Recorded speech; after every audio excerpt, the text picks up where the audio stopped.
Bienvenidos a Conversando con mi Pastor, programa número 5. Soy Juan Carlos Parra. ¿Cómo estáis? Tanto en podcast como en YouTube, en televisión, Vida, Radio Vida, en nuestra app, en las redes sociales. Eres muy bienvenido a una hora aproximadamente conversando con mi querido pastor Héctor Rocha desde Monterrey, México, un servidor en España. ¿Qué tal, Héctor? ¿Cómo estás? Buenos días para ti, buenas tardes para mí. Pues un placer saludarte, Juan Carlos, como siempre, y bueno, también al auditorio, al que nos ve y al que nos oye, un caluroso saludo. Estamos, bueno, pues aquí con lluvias constantes, después de sequía, no para de llover, incluso ha entrado la primavera con algo de frío. Nos recomiendan que no saquemos todavía la ropa de primavera, sino que esperemos un poquito porque viene un frío. Estamos en ya último día de marzo. Para los que nos vean en otra temporada, hemos estrenado la primavera del 2022, pero allí en México, ¿qué clima tenéis? Pues mira, yo creo que la verdad no entiende uno muchas cosas respecto a este cambio climático, pero nosotros estamos viendo una sequía fortísima. También, wow. Una sequía que ha hecho que cuando menos las tres presas más importantes queden prácticamente sin agua. Yo no recuerdo haberlas visto así hace pues muchísimos años. O sea, la verdad es que sí ha afectado mucho. Ahorita estamos básicamente hay una cuestión de restricciones en algunos lugares están cortando el agua, hay un programa de reducción de agua y bueno, ojalá, como ustedes, ojalá pronto nos lleguen aguas.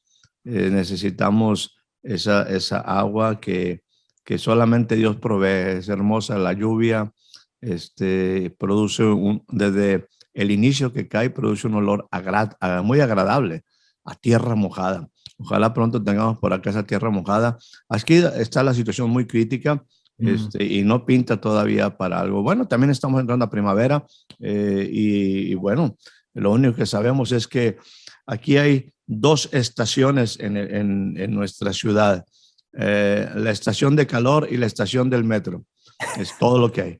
Entonces, pero bueno, es parte de las cosas que tenemos que aprender y agradecer cuando llueve. Es una bendición. Y cuando llueve y se llenan los embalses y los bosques cantan de alegría y tienen las aves y las bestias otra vez esa lluvia, y cuando llueve y da un descanso a la tierra, es un refrigerio. Y de eso va el tema hoy en este quinto programa. Se titula Tiempos de refrigerio, basado en Hechos de los Apóstoles capítulo 3 y verso 19. Fue la predicación del apóstol Pedro después de una curación en el templo. Un cojo que todo el mundo conocía, alguien que pedía limosna, es sanado, y Pedro aprovecha la ocasión para lanzar un mensaje que, entre otras cosas, viene a decir esto: así que arrepentíos y convertíos para que sean borrados vuestros pecados, para que vengan de la presencia del Señor tiempos de refrigerio. Yo creo que hay pocos cristianos que no dirían: este es uno de los que subrayo, este es uno de mis favoritos, porque suena muy bien. Héctor, ¿cómo interpretarías tú esta buena noticia? Bueno, hay que entender el contexto, siervo. Definitivamente hay una situación, tú lo has referido muy puntualmente, hay una sanidad, hay algo que se abre un nuevo paradigma. Eh, la religión no pudo sanar.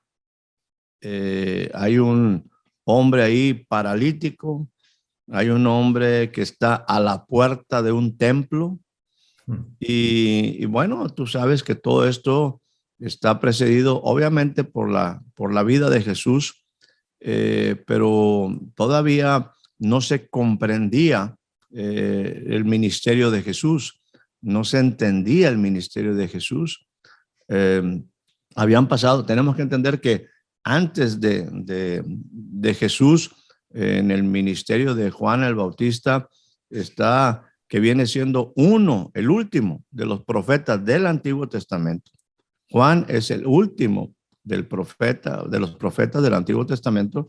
Está rompiendo 400 años de silencio, de un oscurantismo, de una religiosidad, de cosas interesantes, porque, por ejemplo, ahí nacen en esos 400 años previos al ministerio de Jesús, insisto, al nacimiento de Jesús y el ministerio de Jesús, la obra de Jesús, emergen, pues yo lo he dicho de esta manera, emergen 4 grupos. En ese tiempo de silencio emergen 4 grupos. Por mencionar algunos, vienen unos muy conocidos, los fariseos. Viene un grupo que puede ser bastante radical, como tipo celotes, tipo macabeos, me refiero, grupos radicales. Otros grupos más pacíficos, como quizás los esenios, ¿verdad?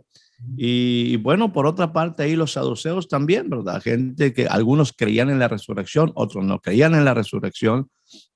Como mucha gente no creyó en el ministerio de Jesús, aún los discípulos aún resucitado Jesús, tenían sus dudas.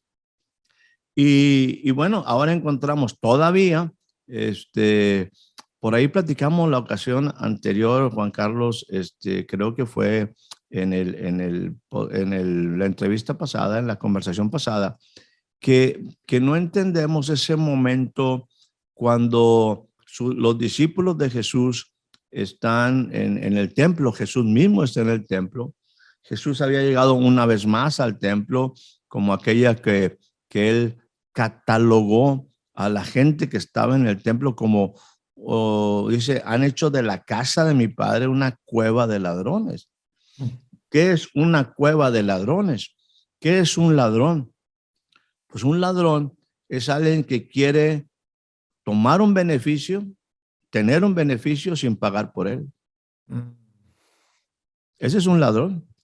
Un ladrón busca obtener un beneficio sin haber trabajado, sin haber pagado por él. Y eso, y ahora Jesús equipara a lo que está pasando en el templo a una cueva de ladrones. Y bueno, en este sentido, ahora, ya vemos a un Jesús, o entendemos a un Jesús resucitado, vemos este ministerio de Pedro iniciando, Pedro y Juan, ahora en el templo, ese templo que vio la salida de la gloria de Dios. En Jesús habita y habitará toda la plenitud de la deidad. Jesús era la gloria de Dios manifestada. Y al momento que sale del templo, la gloria de Dios se va, como mencionábamos, como en el caso de un Ezequiel que ve la gloria de Dios irse. Bueno, ha de haber sido, no sé, algunas veces como que metemos nuestras emociones, nuestros sentimientos, y entramos en ese punto donde, como que le metemos mucha imaginación y mucha, estoy buscando una palabra adecuada, al ver la gloria de Dios en una sublime, algo muy sublime. Pero Jesús era la gloria de Dios manifestada. Permíteme. En él habitaba corporalmente toda la plenitud de la deidad. Sí, permíteme subrayar Hebreos 1:3. Él es el resplandor de su gloria y la expresión exacta de su naturaleza y sostiene todas las cosas. Eso es maravilloso. Es la expresión exacta de su naturaleza. Todo lo que nos imaginábamos de la gloria de Dios estaba en Jesús.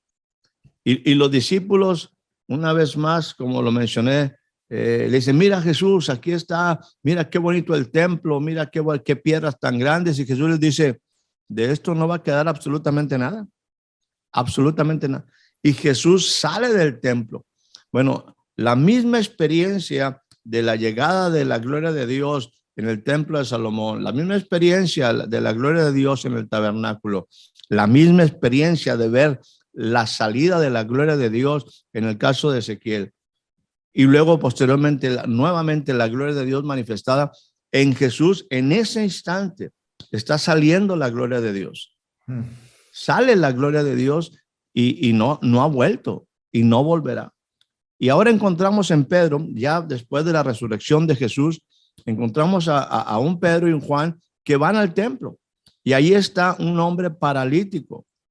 Ahí está un hombre que tiene una necesidad donde, permíteme usar el término, la religión y vamos a decir las tradiciones judías no pueden sanarlo. Y llegan dos novedosos, con nueva vida, con un nuevo espíritu, en novedad de vida. Y aquel hombre extendía su mano y ellos le dicen algo que sería muy interesante para esos que manejan en una manera irresponsable la prosperidad, la doctrina de la prosperidad. Aquí hay un Pedro y Juan que dicen, yo no tengo oro ni plata, tengo algo más importante que el oro y la plata. En el nombre de Jesucristo, y tú sabes, aquel hombre se levantan. Eso causa un revuelo en esos días. Y todo esto lo digo porque esos tiempos de refrigerio tenemos que comprender cómo Pedro irrumpe en los pensamientos, cuestiona, pone en una problemática a aquellos que le escuchaban por ahí. Y le dice en el versículo 14 del mismo capítulo 3, ustedes déjenme parafrasearlo, ustedes han cometido un terrible error, un terrible error. Aquella gente estaba muy impresionada por el milagro, estaban, insisto, también con dudas, con muchas cuestiones por ahí en sus vidas. Y Pedro es directo, ustedes cometieron un error terrible. Ustedes al santo, al justo lo negaron. Ustedes se equivocaron en la decisión. Esta es una de las decisiones más importantes en la vida del ser humano. Yo he hablado que hay tres decisiones claves en la vida del ser humano. Todos estamos siempre tomando decisiones, pero hay tres decisiones que son claves. Número uno, tú tienes que decidir a qué te vas a dedicar. ¿Cuál es tu oficio? ¿Cuál es tu profesión? ¿Qué vas a hacer para, vamos a decir, para vivir en un sentido de laborar, de trabajar? Segundo, ¿con quién vas a compartir tu vida? Lo pondríamos, ¿con quién te vas a casar? ¿Con quién vas a hacer una familia? Y la tercera es decirle sí o no a Jesús. Si tú y yo tomamos correctamente la decisión acerca de Jesús, de decirle sí, seguramente tu decisión de a qué te vas a dedicar y con quién vas a compartir tu vida tiene muchas posibilidades de éxito. Fuera de Jesús es un volado y generalmente va a salir lo que no quieres. Pero bueno, en este aspecto, estos hombres son confrontados. Ustedes tuvieron una decisión.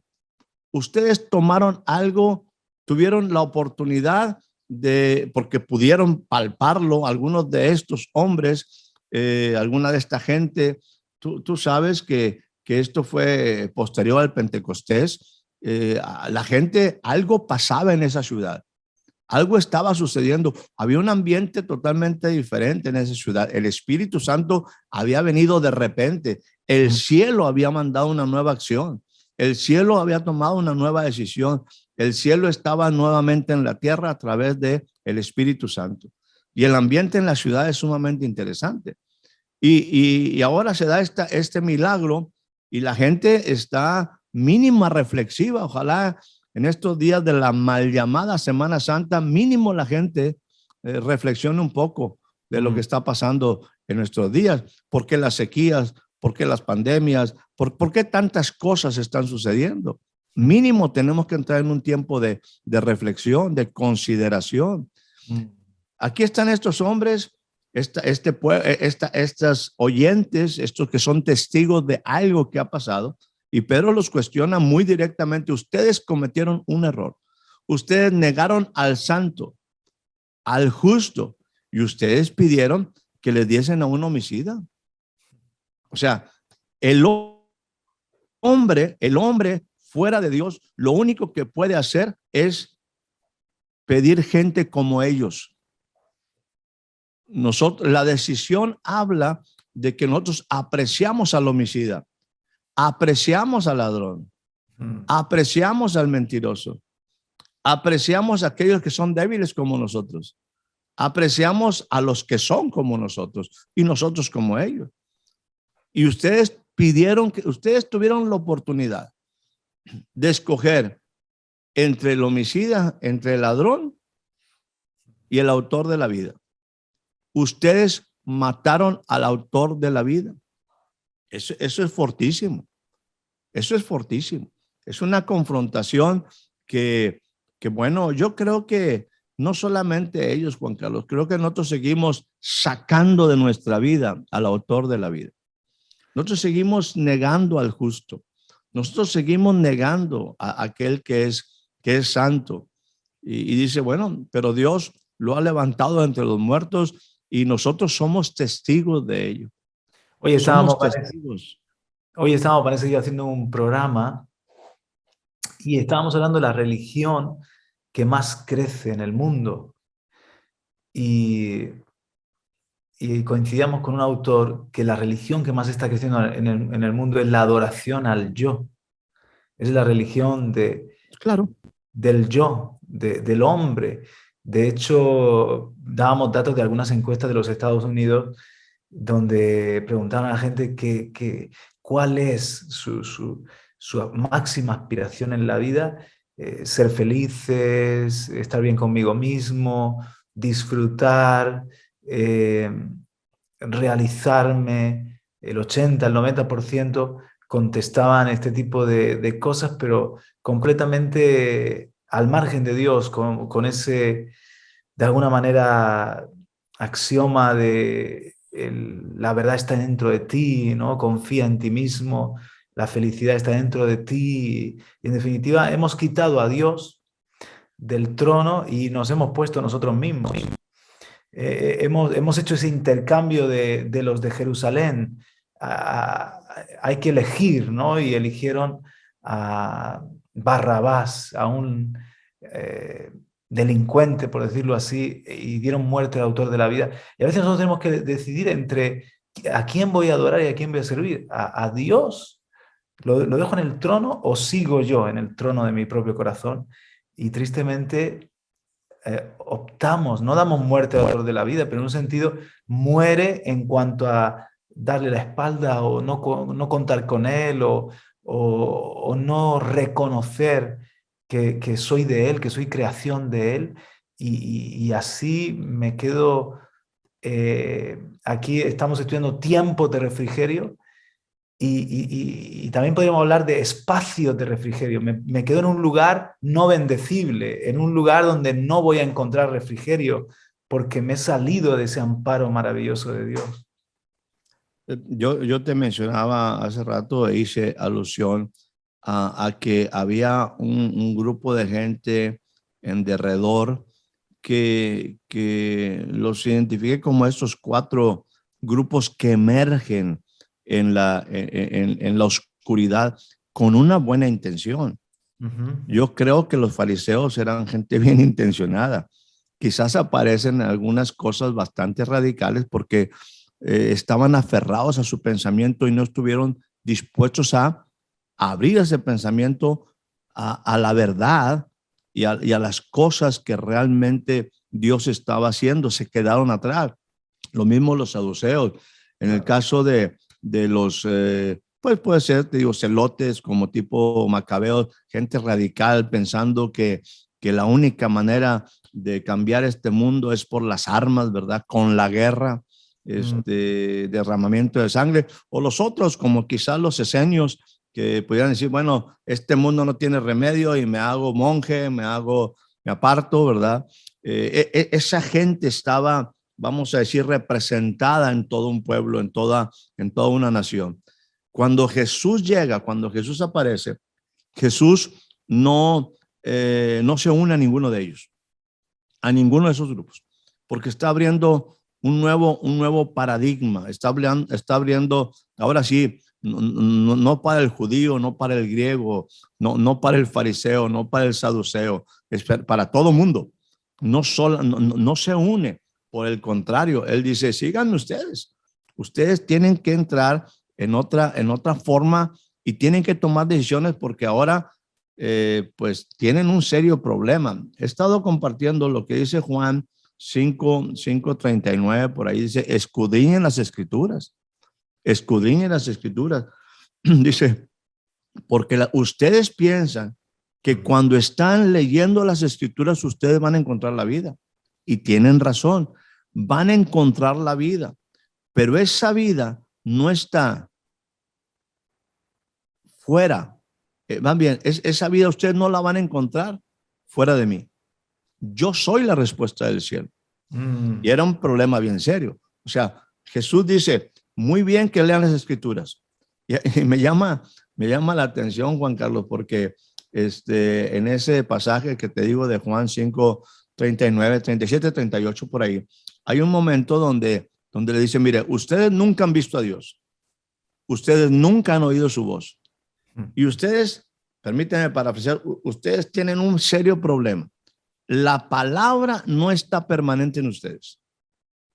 Y podría decir, ustedes no están permanentes en la palabra. Porque si estuvieran permanentes en la palabra, ustedes sabrían que yo vengo de Dios y que yo soy la respuesta de Dios. Ustedes están pensando que en las escrituras está la vida. Sí, en las escrituras está la vida. Pero yo soy la vida de las escrituras. Yo soy el verbo encarnado. Yo soy la respuesta de Dios. Usaste ahorita Hebreos. Dios ha hablado muchas veces y de muchas maneras, pero en estos postreros tiempos, nos ha hablado por el Hijo, al cual constituyó heredero de todas las cosas y por el cual asimismo hizo el universo, el cual siendo el resplandor de su gloria y la imagen misma de su sustancia, habiendo efectuado la purificación de nuestros pecados. Y ahí empieza el proceso redentor de la obra de Jesús, que es lo que está hablando Pedro. Entonces, ¿cuál es el problema del día de hoy? Que seguimos negando a aquel que es la vida, seguimos negando a aquel que es el santo, el justo, seguimos negando al autor de la vida. Y hemos hecho, lamentablemente, Juan Carlos, tú ahorita mencionaste algo que es sumamente fuerte. A lo mejor te vas a acordar que alguna ocasión yo he estado hablando de que esas religiones que proliferan. Y por ejemplo, en algún sentido, nosotros usamos en México una expresión, le tiramos mucho a los que no son como nosotros, cualquier tipo de religión, y sobre todo algunas que son medias idólatras. Y en ese sentido decimos, yo no soy idólatra como ellos. Nosotros no somos idólatras, nosotros no tenemos ídolos. Yo me hago la pregunta realmente si los tenemos o no los tenemos. Yo creo que sí tenemos algunos ídolos por ahí, pero creo que hay algo que es más problemático. Nosotros no somos idólatras, pero somos bastante ególatras. Enfocados al yo. Totalmente enfocados al yo. Es un problema muy serio. El sentido de que las mismas religiones estamos hablando de que es una exaltación del yo. Es no darle sentido a la vida. Es estar solamente pensando en mi beneficio, en mi sanidad, en mi prosperidad, en mi estabilidad, en mi firmeza, en mi propósito, pero sin entender que realmente hay algo más a lo que somos llamados. Y quizás es lo que aquí tomando nuevamente el tema de 3:19, dice, arrepiéntanse y conviértanse, dejen que su alma se convierta. La vez pasada hicimos referencia a lo que dice por ahí el Salmo 23, no dice solamente confortará mi alma, convertirá mi alma, convertirá mi alma. Y bueno, me guiará por sendas de justicia. Entonces es importante que en nuestra vida haya el arrepentimiento y la conversión. El arrepentimiento implica un reconocer que me he equivocado. Y el convertir implica iniciar un camino diferente. Y para mí el convertir implicaría no dejarme mover mucho por mis propias, por la dirección de mi alma que está basada en emociones y en sentimientos, sino que realmente yo alinee mi vida a la palabra de Dios. Dice, porque si esto es verdadero, yo he usado el concepto, si realmente recibo la palabra, el que recibe la palabra en verdad es transformado. O sea, cuando yo recibo la palabra, cuando el proceso de aprendizaje, el proceso de cambio implica que yo voy a recibir la palabra. Déjame tratar de ponerlo en esta manera. La palabra la voy a recibir a través básicamente de dos formas. Lo que yo oigo y lo que yo leo. O sea, por eso Jesús decía, nuevamente utilizando ahí Juan 5, 37, 38. Dice, ustedes no moran en la palabra. Ustedes no tienen la palabra morando en ustedes. Ustedes, número uno, y yo te lo puedo, déjame abrir un paréntesis aquí. Yo pocas veces he visto a Dios. Y si lo he visto, ha sido quizás una manera donde pues hay una sensibilidad en mi espíritu, alguna cuestión por ahí. Pero si yo te dijera que te estoy viendo, que he visto a Dios como estarte viendo a ti o como veo a mi esposa, pues la verdad no. O sea, es una situación y si algo me ha pasado ha sido una experiencia, digamos, fugaz. Oír su voz en una manera audible, yo diría que han sido pocas ocasiones que yo puedo decir que en una manera, pues como estamos hoy nuevamente escuchándonos, así he escuchado la voz de Dios. A mí, o sea, a través de la palabra, quizás si yo digo que Dios me hable es porque hay una impresión en mi espíritu, en mi interior, pero no una cuestión audible, así que como por ejemplo en el caso de un Samuel, ¿verdad? Cuando era pequeño, Samuel, ay Señor, o sea, pues no, ¿verdad? No hay tal cosa. Tere ha tenido un poquito más de experiencia de ese tipo, yo no. Si a mí Dios me ha hablado es a través de la palabra. Si a mí Dios me ha enseñado es a través de la palabra. Pero Jesús le dice a esta gente, ustedes nunca han oído la palabra de Dios. Ustedes nunca han visto a Dios. Y vemos que hay un contexto en el sentido cuando nos habla la Escritura y dice, a Dios nadie le ha visto, jamás a nadie le ha visto. Escuchado, pues sí, hay diferentes. Un Saulo lo escuchó. O sea, hay muchas experiencias de escuchar la voz de Dios. Pero bueno, en el caso mío personal, yo ni he visto a Dios muy frecuentemente, ni le he escuchado de una manera audible. Por lo tanto, dice, pero ustedes, la otra área es que las escrituras no están permanentes en ustedes. Yo lo invierto. Ustedes no están permanentemente en las escrituras. Ustedes tienen ese problema. Y el asunto es que si esto fuera, si ustedes estuvieran en las escrituras, se darían cuenta que yo soy la respuesta a las escrituras, porque las escrituras hablan de mí y conocerían al Padre que me envió. Entonces, aquí hay una problemática. Ahora, en este proceso donde vamos cambiando hacia escuchar las cosas de Dios, este proceso que te mencionaba, nosotros nos exponemos a la palabra a través de oírla y de leerla. En este pasaje, en este proceso de oír y leer, yo tengo que cambiar de oír, y déjame jugar un poco aquí con las palabras, a escuchar. O sea, porque oír es una función del oído. Escuchar es una función del Te presta la cerebro. atención. Claro. Ahora, leer. Leer, yo puedo leer mucho, pero tiene que haber una comprensión, un entendimiento. Tengo que entrar en este proceso de cambio.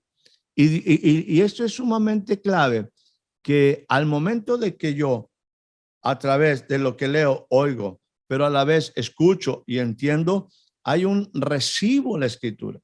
Recibo la escritura. Yo he utilizado un ejemplo. Voy a pensar que estamos aquí tú y yo cerquita. Yo digo, Juan Carlos, ten mi móvil y guárdamelo.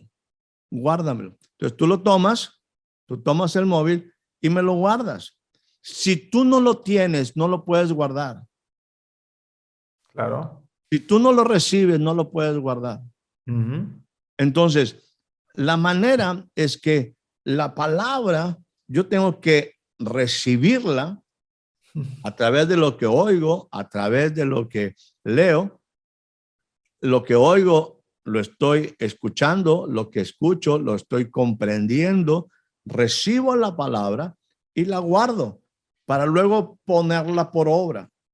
Eso es bien importante, ponerla por obra. Cuando yo recibo verdaderamente la palabra, Hay una soy evidencia. transformado. Ajá. Si no recibo la palabra y la guardo y la aplico, no soy transformado. Esta gente, por ejemplo, Y lo perdón, que estamos... Héctor, Sí, perdón, adelante. perdón que te interrumpa. Y ahí, en un sentido, así como Jesús es el verbo encarnado, la palabra encarnada, el Cristo, nosotros somos cristianos, somos pequeños Cristos, y la palabra encarnada en nosotros parcialmente. En Él está toda la gloria de Dios, la expresión exacta de su naturaleza y toda la palabra encarnada, al punto de que escudriñar cualquier parte de la escritura puedes encontrar ahí al Hijo de Dios. Y en el Hijo de Dios, por otra parte, ves todos los valores y todas las virtudes. En Él están escondidos los tesoros de la ciencia y del conocimiento de Dios. Pero nosotros, salvando las distancias, poco a poco se va encarnando en nosotros la palabra, o se debe ir encarnando de manera que vayamos mostrando a Cristo, mostrando el verbo en nuestra propia vida.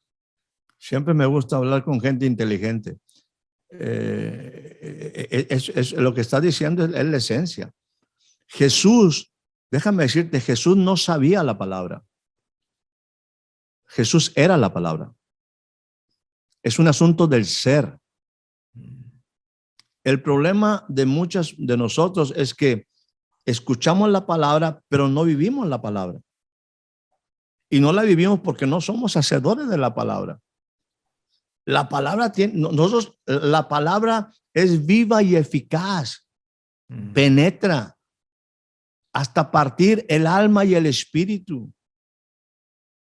Discierne los pensamientos, las intenciones del corazón. Esto es una disección. Es como Dios trabaja con nuestra vida. Dios tiene un proceso. Es que tenemos que entrar a las verdades de Dios. Tenemos que entrar a las verdades de Dios porque, bueno, ahorita hablábamos del matrimonio en forma general, por un tema que sacamos por ahí, y déjame decirte, el mismo matrimonio, que como Dios lo usa, que realmente la palabra matrimonio no es del todo bíblica. La verdad es que bíblicamente una relación de hombre-mujer está fundamentada, debía ser para mí una relación de pacto. El matrimonio es algo creado por el hombre. Y particularmente esto viene de los griegos y muy específicamente de los romanos. Y la pregunta es, ¿cuál es la diferencia entre matrimonio y patrimonio? ¿De dónde viene el matrimonio y dónde viene el patrimonio? Este es el pensamiento, ese es el pensamiento romano.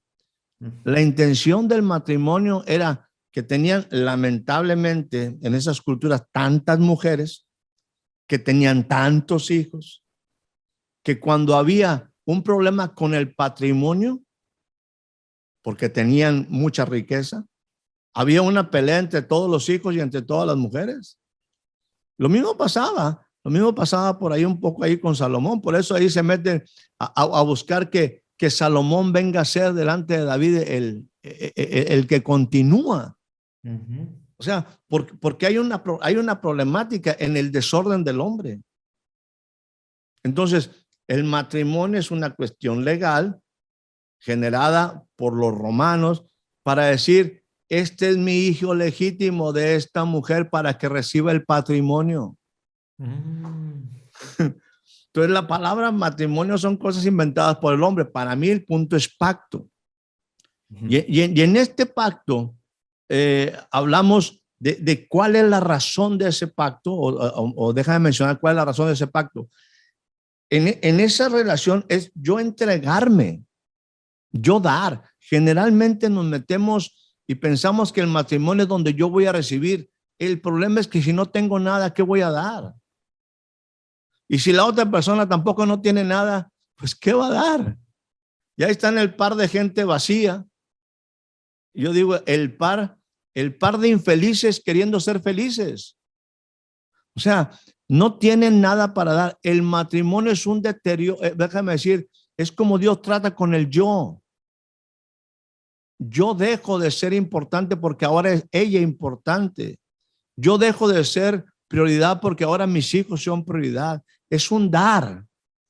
Es un dar. Es más bienaventurado dar. Pero llegamos a una relación pensando en recibir. Seguimos una mentalidad incorrecta. Ahora, ¿por qué menciono este tipo de cosas? Porque toda la Biblia, toda la palabra está diseñada para transformar nuestro ser. Y Dios, en las diferentes maneras, el ser humano, según lo que me dice la palabra, nosotros somos espíritu, alma y cuerpo. Yo lo veo esto como círculos concéntricos. Espíritu, alma y cuerpo. No espíritu, alma y cuerpo, sino espíritu, alma y cuerpo. Y Dios trabaja en la separación de esto para poder cambiar mi vida. Por ejemplo, en el bautismo, cuando yo soy bautizado, dice que echa de mí el cuerpo de carne, mata la carne. El bautismo no es un acto religioso, es una provisión de Dios para destruir un problema que tengo, que es mi carne. Y esto implica exactamente lo mismo que la circuncisión. El bautismo implica la circuncisión para nosotros. Un corte. Es un corte de carne, es separar la carne de mi alma y de mi espíritu. ¿Qué hace la palabra? Separa mi alma de mi espíritu. ¿Qué es lo que hace Dios? No es porque sea malo, es porque tiene que tener el orden correcto. Entonces lo que hace Dios es desintegrarme para ordenarme correctamente. Que yo sea no carne, alma y espíritu. Que no sea alma, carne, espíritu, sino que sea espíritu, alma y cuerpo. Todo mi ser, espíritu, alma y cuerpo. Entonces Dios empieza verdaderamente una transformación. Ahora yo en una regeneración, una reconstrucción de nuestra vida en todos los sentidos. Ahora déjame usar aquí un poquito de la palabra transformar.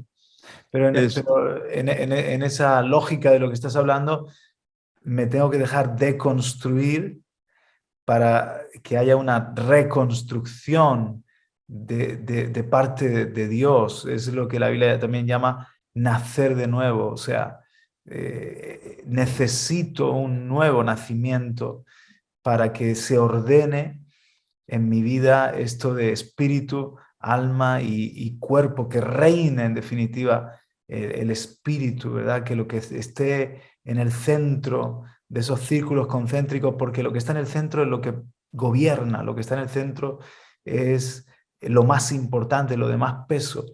Y entonces hay mucha gente que su vida gira en torno a la necesidad de su cuerpo. Otra gente gira su vida en torno a las emociones o los sentimientos, al alma. Pero creo que ser cristiano, en el centro está el Espíritu y morando en el Espíritu está el Espíritu de Dios, está Cristo. Entonces, es una vida cristocéntrica, es en torno a lo del Espíritu y lo otro se ubica y se ordena, ¿no? En torno a ese centro.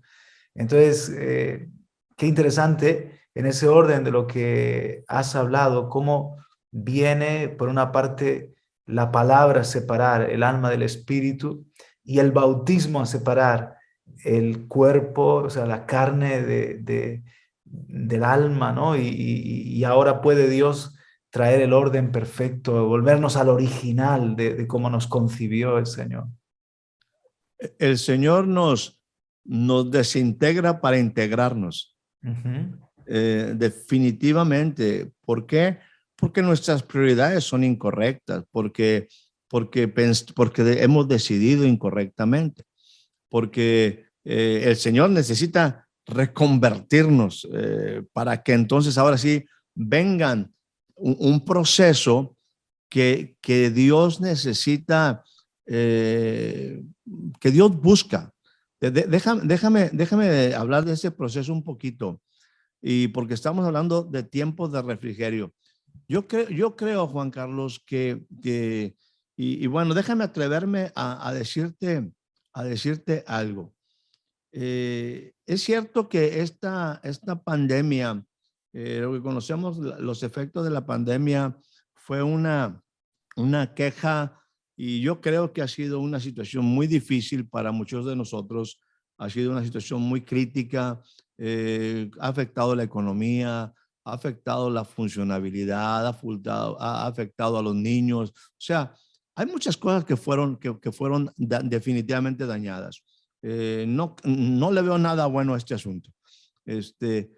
Pero, por ejemplo, no aprovechamos, o mucha gente no aprovechó el hecho de que algunos padres que tenían años de no estar en casa, algunas madres que no tenían años de no estar en casa, algunos chicos que estaban sumamente ocupados con los coles, ahora estaban juntos Claro. y no lo aprovecharon. Generalmente no le sacamos provecho y volvemos ahora a una normalidad y otra vez todos fuera de casa, y no entendemos que algunas ocasiones, eh, no digo que en este caso haya sido Dios, pero son cosas que no sabemos aprovechar. ¿Cuántas familias en un momento, en este tiempo de pandemia, nos la pasamos pues muchas veces tristes porque no podíamos salir, tristes porque estábamos confinados, o sea, y no sacamos el provecho para estar con los hijos juntos? No sacamos el provecho para sentarnos una hora y ver conversando con el pastor, o ver realmente un tiempo de refrigerio.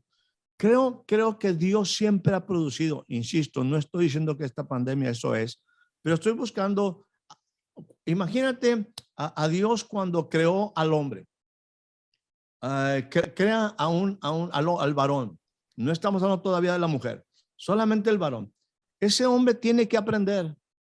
Ese hombre está simple y sencillamente impresionado con sus ojos, con su sabiduría, con todo su entendimiento, viendo una maravillosa creación. Sus ojos se extasían. Lo que está viendo es impresionantemente bello. Ríos de aguas argentinas, cantarinas, hermosos árboles, fruto, montaña. O sea, el hombre es como llegar a un lugar nuevo. Y en medio de todo eso, simple y sencillamente conoce al Creador. Y todo lo demás realmente no importa cuando ve su hermosura. Cuando tiene la oportunidad de escuchar, como este hombre tenía la oportunidad de escuchar su voz en medio del huerto a mediodía. Hay que entender y tú sabes, la caída no está en función a, vamos a decir, a que Dios creó en el capítulo número 1 y en el capítulo número 2 hizo la creación, y en el capítulo 3 ya se cayó todo. Ahí estamos hablando de un montón de tiempo, muchísimos años, siglos. Y ese hombre estaba aprendiendo a los pies del maestro, escuchando, atendiendo las cosas que debía de ser, las instrucciones. Ese hombre tenía tiempos de refrigerio. Cuando él se iba a trabajar, porque tenía que laborar, porque tenía que cuidar el huerto, el trabajo, entendamos esto, no es un castigo. Cuando en un momento, en la idea original, el huerto, el hombre tenía que trabajarlo y labrarlo. Y eso es antes de la caída. Que después va a costarle más, estoy de acuerdo, pero en principio tenía que estar ocupado. Pero la vez pasada hablábamos de la mentalidad de la gente. Ese hombre estaba trabajando, labrando por allá, quizás cuidando un huerto de naranjas, quizás cuidando un huerto de olivos, realmente haciendo todas las cosas, pero su mente estaba, ¿a qué horas vuelvo con el maestro? ¿A qué horas vuelvo con el creador? ¿A qué horas vuelvo a esos tiempos de refrigerio? Y el hombre trabajaba 6 días, no 5, no una jornada de 40. 6 días trabajará. La Biblia dice 6 días trabajará. Hoy el hombre no quiere trabajar. Pero en ese trabajo no era trabajo. Tenía sus tiempos de refrigerio, volvía y estaba ya laborando y trabajando, pero su mente y su corazón estaba diciendo, ¿a qué horas vuelvo con el Creador para aprender? ¿A qué horas vuelvo para escuchar su propósito? ¿A qué horas vuelvo para escuchar su voz? Su corazón está con el Creador, no está en el trabajo. Su corazón está en la relación, en la comunión que él tiene con su Creador. No en el trabajo, no en la actividad del día. Él está esperando casi que termine su jornada para correr, estar nuevamente a escuchar la voz de aquel en el cual está ciertamente toda la plenitud de la deidad. Es un momento de amor. Es un momento de vida. Y hay un instante donde él quisiera quedarse ahí y le dice el Creador, oye, hay que ir a trabajar. No es que yo me quiero quedar contigo. No. Tú tienes responsabilidades. Claro, porque Dios no malcría. Claro, o sea, aquí no es para que seas de flojito. Tú vas a tener una responsabilidad de que vas a hacer que toda la tierra sea como el huerto. Por lo tanto, yo te estoy dando instrucciones. Y volviendo a para que Jesús, aprendas. él es siempre el modelo, y entonces tú no ves a un Jesús que, pues yo qué sé, era un perro flauta y vivía una vida hippie y de repente dice, aquí aparezco que voy a ser el salvador del mundo, sino que él nos modela un currante, un buen trabajador, alguien que sabía sudar el delantal de carpintero y cuidar de sus hermanos porque José falleció relativamente pronto, alguien que tenía un testimonio impresionante como ciudadano, como nazareno y y sin pecado, es decir, siendo espiritual. Eso me ministra mucho. Entonces, si él vive la vida ideal o las huellas son las que tenemos que seguir, las huellas del maestro, hay tiempos para todo y por supuesto hay un trabajar en el espíritu también, ¿no? Oye, yo utilizo esta muy pobre analogía, ¿no? De esa pareja, ese hombre, esa mujer, que está ahí, ese varón, y le dice a su mujer, es que yo quiero estar todo el día contemplando. Le dice, no, nada de contemplado. Vamos a trabajar, porque hay que pagar la renta, porque hay que pagar el alquiler, porque o sea, no, nada de que te quiero mucho y aquí, no. Todo tiene su tiempo. Te Y quiero Dios tanto decía, que debajo de un puente. claro. Entonces, todo esto implica un proceso. Estas mesas, yo le llamo estos tiempos de refrigerio, estos momentos como en el aposento alto, estos momentos como esa fogata que estaba cuando los discípulos, cuando Jesús se revela a sus discípulos por tercera ocasión ahí en Juan capítulo 21. Es esos momentos donde él dice, estoy a la puerta y llamo, estoy...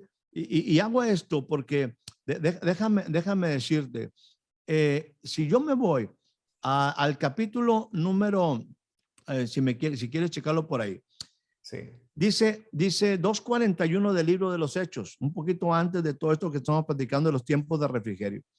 Y para ir cerrando el asunto, el Señor habla de que él levanta un poderoso Salvador en la casa de David.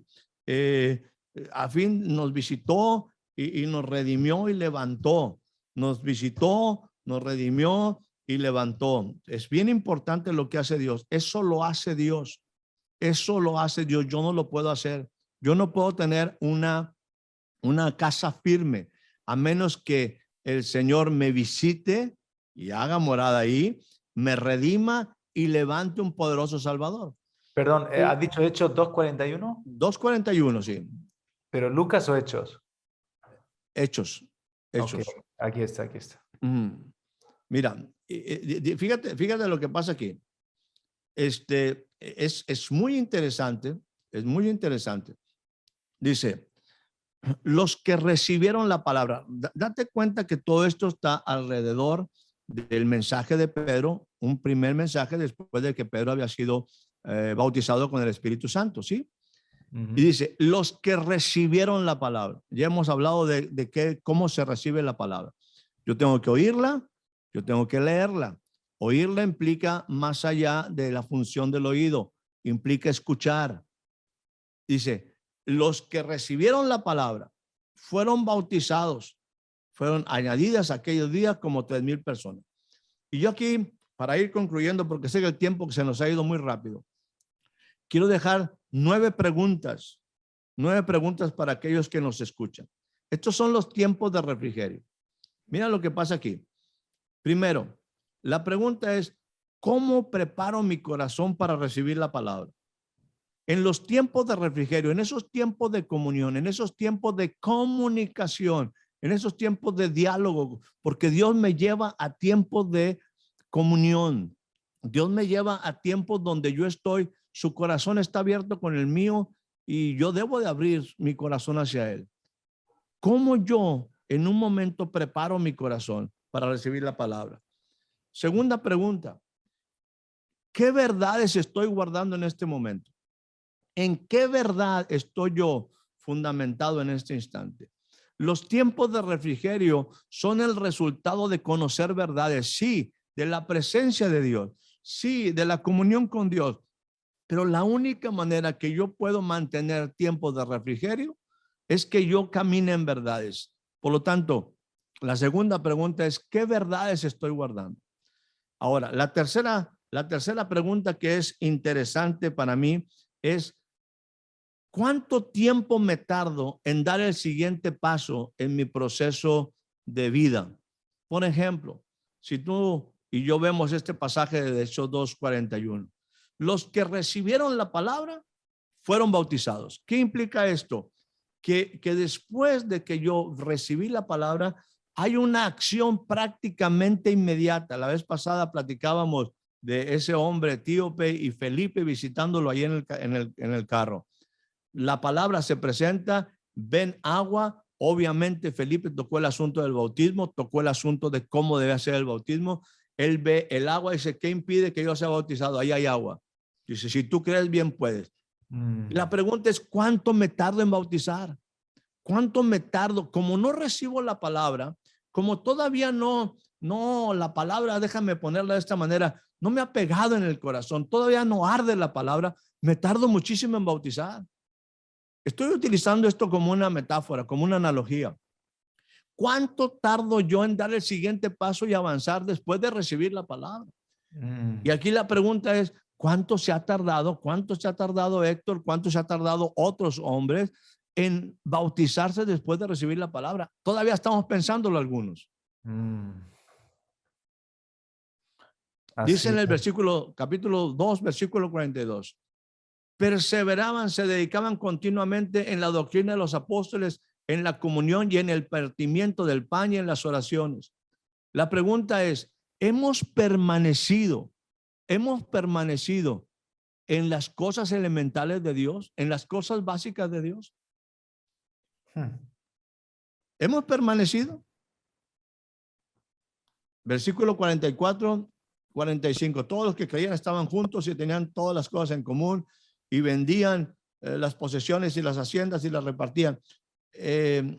Otro par de preguntas. ¿Hemos aprendido a estar juntos? Otra pregunta, yo no sé cuál número es, pero creo que es como la quinta. ¿Qué tenemos en común en la iglesia? ¿Qué tenemos en común? Olvídate de la iglesia. ¿Qué tenemos en común en la familia? ¿Qué tenemos en común en la familia? Ahora, ve el versículo 46 y con esto yo empiezo a cerrar. Fíjate, dice en el versículo 46 del mismo capítulo 2. Y perseverando unánimes cada día en el templo y partiendo el pan en las casas, comían juntos con alegría y sencillez de corazón. La pregunta es, ¿hace cuánto que no comemos con alegría y sencillez de corazón? Los tiempos de refrigerio te llevan a una estabilidad. Los tiempos de refrigerio te llevan a una ubicación correcta de las prioridades. Ubicación en tu vida a través del corazón sencillo y alegre implica estar dispuestos en esto que yo he llamado mi modo de aprender. Necesitamos volver a aprender, Juan Carlos. Y la iglesia esta que en un momento estaba haciendo un revuelo ahí después de lo que era, más bien que el espíritu estaba haciendo un revuelo y la iglesia, me refiero el colectivo, la asamblea, los hombres y mujeres de la iglesia estaban, afectando toda una ciudad.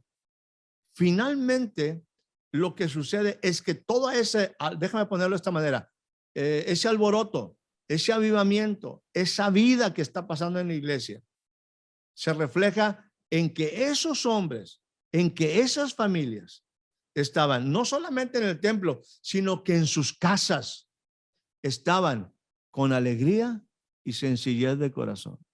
Amén. Alegría es esos tiempos donde realmente la alegría es efímera. La alegría pasa rápido. El contentamiento es un aprendizaje. El gozo es un entendimiento de un propósito. La alegría es efímera. Me puedo alegrar en comer una buena paella. Me puedo alegrar en comer en estar con la familia, pero es efímera. El contentamiento es algo que tengo que descubrir.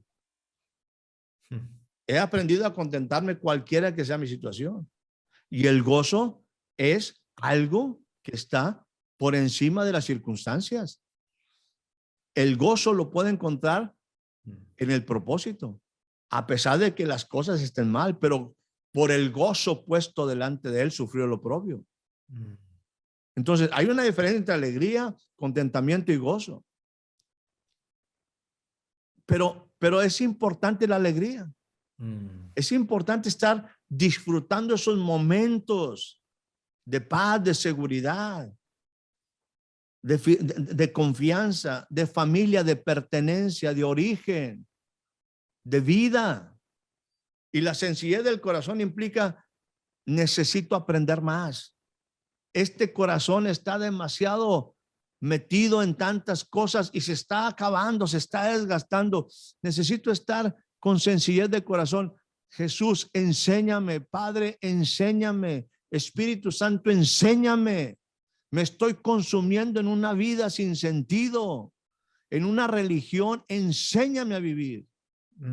Porque Jesús dice, arrepentíos y convertíos para que vengan tiempos de refrigerio de la presencia del Señor. Entonces, el Señor quiere traer tiempo de refrigerio, pero algo tenemos que hacer nosotros.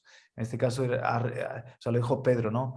Arrepentíos y convertíos. Era una decisión del corazón de todos los que estaban escuchando.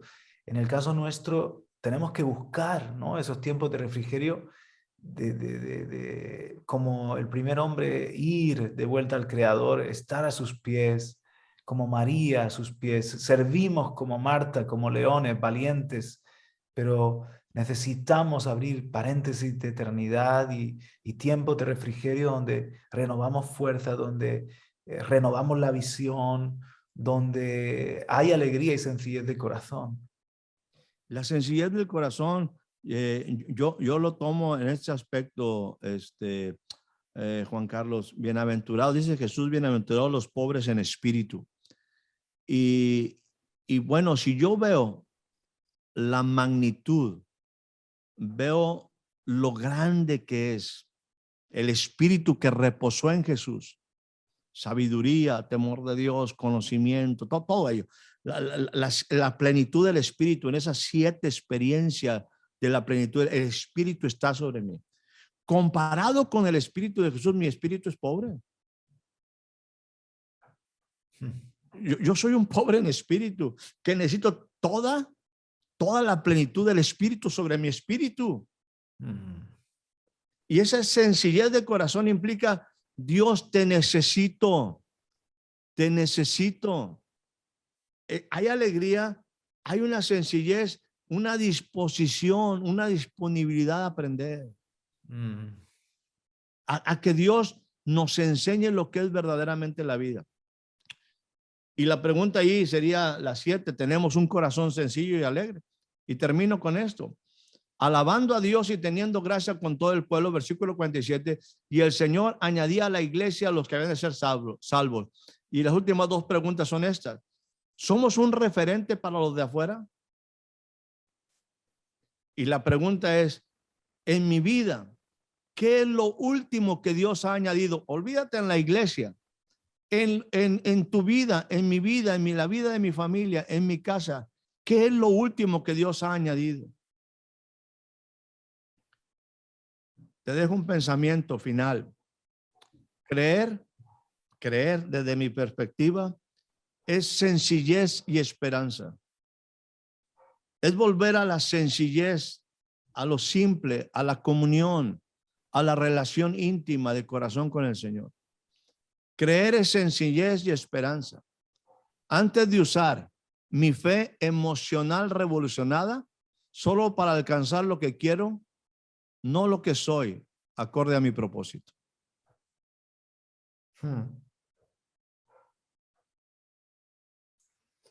Te lo repito. Creer es sencillez y esperanza. Antes de usar mi fe emocional revolucionada, solo para alcanzar lo que quiero, no lo que soy, acorde a mi propósito.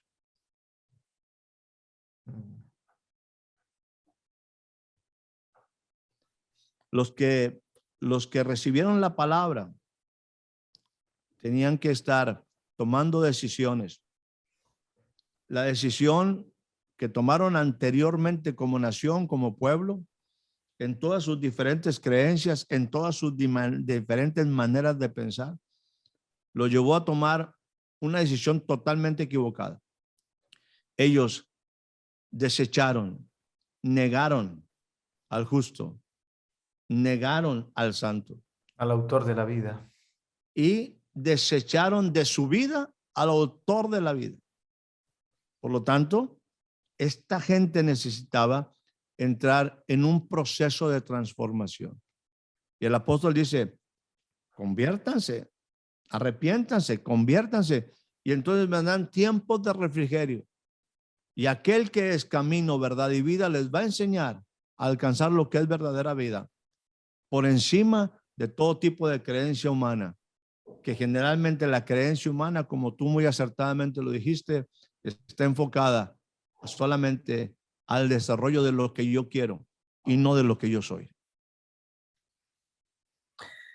Qué bueno, ¿cómo tener vida si desechamos al autor de la vida? ¿Cómo tener tiempos de refrigerio si desechamos la presencia? Porque de su presencia vendrán tiempos de refrigerio. Aquí están 9 preguntas. ¿Cómo preparo mi corazón para recibir la palabra? ¿Qué verdades estoy guardando? ¿Cuánto tardo en dar el siguiente paso? ¿Hemos permanecido en las cosas básicas de Dios? ¿Hemos aprendido a estar juntos? ¿Qué tenemos en común? ¿Hace cuánto no comemos con alegría y sencillez de corazón? Y dos más, somos un referente para los de afuera. ¿Y qué es lo último que Dios ha añadido en nuestras vidas, en nuestras casas? Todo eso para evaluar si estamos teniendo o no tiempos de refrigerio, y si no es así, pues en este programa, en este conversando con mi pastor, Dios nos ha provisto un ánimo, Dios nos ha provisto también algunas claves importantes. Muchísimas gracias, Héctor, de verdad, por dejarnos un poco inquietos como siempre y dejarnos también con ese modo aprender en nuestros corazones. Y bueno, yo creo que la semana que viene abrimos tema nuevo o continuamos con tiempos de refrigerio. ¿Qué piensas? Tenemos que cerrar nada más, anticipamos, ¿por qué no platicar un poquito de Isaías 32? Y con eso cerramos. Hay un par de cosas importantes como es la importancia del rey y lo que produce la justicia, Mm, la labor de la justicia. muy bien, pero dentro de este tópico, tiempos de refrigerio. Claro que sí, y obviamente enlazado en la importancia de vivir una vida donde hay rey, porque sin rey solamente hay inestabilidad. Pues eso será en el podcast, en el programa, en el vídeo número 6 de Conversando con mi pastor. Hasta la semana que viene. Un abrazo.